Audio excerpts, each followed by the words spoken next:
يلا نعمل فراخ بصوص الكاري، سهلة وبسيطة وسريعة جدا.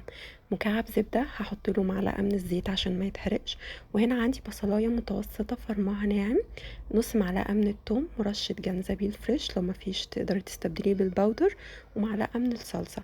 هشوح الكلام الجميل ده كله مع بعضه 3 دقايق، وبعدين هنزل بنص كيلو مكعبات من صدور الفراخ، انا مقطعاها بالشكل اللي انتم شايفينه ده. هشوح الفراخ كويس مع البصل، تمام زي ما انتوا شايفين كده. وعندي هنا خلطة الأكل الهندي الجاهزة، تنفع للكاري والبرياني، اسمها خلطة الأكلات الهندية من ماجي. تمام، عندي تو اوبشنز، يا اما احط الخلطة الجاهزة دي، يا اما استبدلها بنص معلقة من الفلفل الاسود، معلقة كبيرة من الكاري، والملح طبعا حسب رغبتك.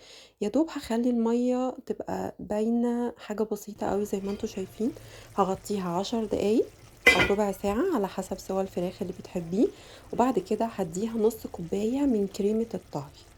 زي ما انتم شايفين كده، نص كوباية من كريمة الطهي او كوباية على حسب حاجتك او على حسب ذوقك يعني. تمام، وكده خلاص بقت جاهزة معايا احلى فراخ بصوص الكاري. حاجة كده كانت تحفة ووهم وسريعة جدا، وفي نفس الوقت بجد ما خدتش وقت خالص، وكانت جاهزة. قدمتها مع رز بسمتي، اتمنى تجربوها، بجد هتعجبكم قوي. بألف هنا وشفا.